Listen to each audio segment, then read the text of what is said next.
Welcome to our channel. So आज Monday है, सो हमने एक डाउन ट्रेंड आइडेंटिफाई किया है। अकाउंट रेड में है, कोई डरने वाली बात नहीं है। अगर ऐसे जाएगा तो जाने दो, ठीक है। टारगेट इंटैक्ट है, एंट्री इंटैक्ट है। और लेट्स सी। देखो, जो ग्लोबल मार्केट का जो सीन है, मतलब जो वॉर का चक्कर है ना, उसके चक्कर में थोड़ा डाउन आया था। इंडियन मार्केट भी इम्पैक्ट गिरता ही है, बट ऑब्वियस है। ईरान का वही है मसला, उनका चल रहा है कब से। सो वो वॉर के चक्कर में थोड़ा डाउन आया है। फिर से ये रिकवरी शुरू हो चुकी है फ्राइडे से ही, मतलब 13 से ही। हमने कुछ ट्रेड नहीं लिया लास्ट वीक। मैं आउट ऑफ मुंबई था, दैट्स द रीज़न मैंने कुछ ट्रेड नहीं लिया। आपको मैं पीएनएल दिखा दूंगा, ठीक है। थोड़ा वेट करो। तो 13 का जो ओपनिंग हुआ है ना, वो बहुत मतलब 12 का जो क्लोजिंग है और 13 का जो ओपनिंग है, उसमें बहुत बड़ा गैप है। वो फील होगा, प्राइस तो रहेगा ना यार उतना, तो ज़रूर फील होगा। और फ्राइडे से ही फीलिंग चालू है, आज भी फील होगा, कोई बात नहीं। बट फिर भी मैंने एक डाउन ट्रेंड आइडेंटिफाई किया। बिकॉज 24,800 पे रिजेक्शन लेवल है और 24,700 अच्छा खास सपोर्ट लेवल है उसके। वो ऑब्जर्वेशन और ऑप्शन चेन नेगेटिव है थोड़ा सा। सो उसके लिए मैंने एक ट्रेड लिया डाउन का। सो अभी मैं प्रॉफिट में हूँ। सो मैं अभी इसमें कोई एसएल मैंने ट्रेड कर लिया है, अब सॉरी एसएल ट्रेल कर लिया है कॉस्ट टू कॉस्ट। ना ही लॉस ना ही प्रॉफिट, ठीक है। सो कोई डरने वाली बात नहीं। देखते हैं, लेट्स सी क्या आगे होता है। और देखो, मार्केट तो ऑलवेज सुप्रीम है, बिकॉज वो पुल बैक देगा। बिकॉज हमारा जो मेन लेवल जो है ना, 25,000 का जो है ना, वो बहुत अच्छा सपोर्ट लेवल है। सो मार्केट आज नहीं तो कल उसके ऊपर सस्टेन होगा ज़रूर, ठीक है। क्योंकि इंडिया मार्केट में कोई नेगेटिव, मतलब नेगेटिव कोई न्यूज़ है ही नहीं। जो भी चल रहा है इंडिया के बाहर चल रहा है। सो थोड़ा बहुत तो डाउनफॉल आएगा, तो वो हो चुका है अभी सीन। सो अभी फिर से रिकवरी चालू हो चुकी है। सो फिर से रिकवरी आएगी। ये खाली एक एक एंट्री थी मुझे जो डाउन की मिली, मैं वो भी एंट्री ले सकता था, बट मैंने नहीं लिया। एक चांस था कि 24,700 पे मैं अगर पुट को सेल करके फिर बुलिश बैठता, वो भी हो जाता था। बट वो कब तक आएगा, वो आइडिया नहीं है ना। बोल नहीं सकते ना कि 24,000 पे कंफर्म कब तक आएगा फिर मैं बाइंग एंट्री करूंगा। उससे अच्छा मुझे जो प्राइस एक्शन बता रहे कि भाई यहाँ से रिजेक्शन है, ओआई भी बता रहे यहाँ से रिजेक्शन है, दैट्स द रीजन मैंने ये ट्रेड लिया। 100 पॉइंट मुझे कैच करने हैं, 100 पॉइंट में कैच कर लूंगा, आराम से हो जाएगा। बिकॉज कल का भी क्लोजिंग तो बचा है, वहाँ पे भी तो प्राइस पड़ी है। वो आज ज़रूर आएगा 24,700 तक। थोड़ा स्लो है, चलेगा। कोई जल्दबाजी नहीं है मुझे, अभी तो मैं कॉस्ट टू कॉस्ट निकल जाऊंगा, उसके ऊपर कुछ ना कुछ लेके जाऊंगा, ठीक है। सो लेट्स सी, देखते हैं क्या होता है। अभी तो ग्रीन में है। देखो, आप अगर प्रॉपर, अगर क्या बोलते हैं उसको, अब अपने रूल्स अगर फॉलो करोगे ना, तो कोई कोई दिक्कत नहीं है मार्केट में काम करने की। देखो, यहाँ पे भी वही होता है ना यार, बाय और सेल। आप मतलब आप छोटा सा छोटा कोई भी अगर नॉर्मल जनरल स्टोर हो, वहाँ पे क्या करता है, रिटेलर सामने से आते हैं, वो चीज़ कुछ लेते हैं। जो दुकानदार है वो कहीं से मार्केट, मतलब कहीं से जो प्रोडक्ट है वो लाता है, उसका थोड़ा मार्जिन रख के रिटेलर को बेच देता है। 2-3 रुपया 5 रुपया जो भी उस प्रोडक्ट के डिपेंडेंट रहता है, वो उतना लेके ही निकल जाता है ना। तो सेम इसमें भी वही होता है, मतलब खरीदी, मतलब बेचना और खरीदना, बाय और सेल, तो ही तो ऑप्शन है। बट वो कब बाय करना है कब सेल करना है, वो बहुत ही इंपॉर्टेंट है, ठीक है। So let's see. हमारा टारगेट बस होने को ही थोड़ा सा ही बाकी है। Let's see. जल्दबाजी नहीं, रुको, वेट वेट करेंगे हम। मैं एग्जिट करने ही वाला हूँ, बस 2 मिनट दो।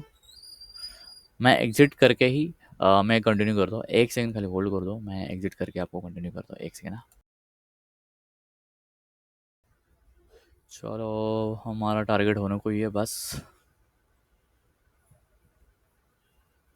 चलो, एग्जिट कर लिया मैंने। हेज पोजीशन भी एग्जिट कर लिया। देखो, 10,000 मेरा टारगेट था, मेरा हो चुका है। प्राइस जो आया ना 24,720, वहाँ पे आया निफ्टी 50। और मेरा जो ऑप्शन जो स्ट्राइक प्राइस है वो उसने मुझे पहले ही प्रॉफिट मतलब टारगेट दिया, तो मैंने उसका वेट नहीं किया कि भाई 24,700 तक आएगा मैं बैठा रहूँगा वेट करूँगा। No never. बिकॉज वहाँ पे अच्छा खासा सपोर्ट लेवल है, वो पुल बैक ज़रूर देगा। बिकॉज हमारा जो जो मेन जो है ना सपोर्ट 25,000 है, तो वहाँ तक मार्केट ज़रूर जाएगा, चढ़ते लपड़ते गिरते गिरते, बट ज़रूर जाएगा, उसके ऊपर सस्टेन होगा। बिकॉज ईरान का जो वॉर चले इसके लिए बीच में वो आया, अपना इंडिया का कुछ भी इसमें कुछ भी नहीं है इसमें। सो प्राइस वहाँ तक ज़रूर जाएगा। देखो आप रूल्स को फॉलो करोगे ना तो बहुत बढ़िया होगा। देखो मैं निफ्टी फिफ्टी को वॉच करता हूँ, और स्ट्राइक प्राइस एक ही लेता हूँ 24,800, उसका कॉल और उसका पुट सेम स्ट्राइक प्राइस, उन दोनों को मैं मेरे स्क्रीन पे दोनों को ऑब्जर्व करता हूँ कि क्या ऊपर हो रहा है क्या नीचे हो रहा है। बिकॉज देखो दोनों बैलेंस होना चाहिए ना। अगर कॉल नीचे आ रहा है तभी मैंने एंट्री ली, और पुट भी उसी तरह से ऊपर जा रहा था। सो कॉल नीचे आ रहा था पुट ऊपर जा रहा था, वो दोनों का बैलेंसिंग बराबर था प्राइसिंग का। सो उसमें मैंने एंट्री की। अभी निफ्टी फिफ्टी में दिखाता हूँ मैं चार्ट पे कि कहाँ पे एग्जैक्ट कहाँ पे मैंने एंट्री ली। एक सेकेंड ना। देखो एंट्री एग्जिट बहुत इंपॉर्टेंट है यार, क्योंकि ये ट्रेड है ना बहुत लंबा चला। उसके लिए मुझे ऑप्शन ने पहले पहले एग्जिट दिया भैया। 25 मिनट्स या फिर 30 मिनट्स का मेरा ट्रेड चला, बट ऑप्शन ने क्यों दिया? Because time decay. Option seller का मोटो ये रहता है कि मुझे टाइम डिके मिले। कभी कभी देखो 13, 15, 14 तक भी जाता है मेरा प्रॉफिट। क्यों? क्योंकि वो प्राइस आने के लिए जितना टाइम लेगा उतना ऑप्शन सेलर का बेनिफिट है। बिकॉज टाइम डिके तो होता है ना प्रीमियम। निफ्टी नीचे आया, इसके लिए मेरा कॉल नीचे है, उसमें प्रॉफिट होता ही है, बट अगर जितना लेट आएगा उतना मुझे प्रॉफिट ज़्यादा होगा। सो इसके लिए बोलता हूँ 1:2 के ऊपर ही मेरा प्रॉफिट क्यों जाता है उसके लिए। और लॉस में 1:1 इस मतलब 1 ही लेता हूँ लॉस। 5,000 का लॉस 10,000 के ऊपर जितना मिले उतना मैं ले लेता हूँ। ठीक है। अब एंट्री मैंने की है 24,800 के। जैसे ही नीचे आया थोड़ा सस्टेन होने लगा, 24,798 की समथिंग प्राइस आया, तो मैंने ये रेडी करना जो दिख रही है ना वहाँ पे मैंने एंट्री की। ये पहला वाला रिजेक्शन था बट मैं कॉन्फिडेंट नहीं था। बट ये सेकंड वाला कैंडल जैसे ही रिजेक्शन दिया मैं कॉन्फिडेंट हो गया, और ऑप्शन चेन में मुझे बता रहा था कि भाई नहीं 24,800 पे अच्छा खासा कॉल सेलर थे। सो मैं भला चलो इनको ज्वाइन कर लेते। मैंने सीधा एंट्री ले ली। एग्जिट 24,720 पे लिया मैंने एग्जिट। बट वो प्राइस आया नीचे, उसके नीचे तक आया, क्योंकि 24,700 एक अच्छा खासा सपोर्ट लेवल है, तो वहाँ से रिवर्सल आना ही था। भाई मुझे ऑप्शन ने टारगेट दे दिया, मैं निकल गया।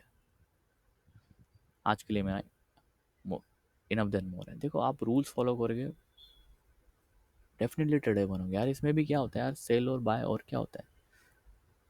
और कुछ नहीं होता है।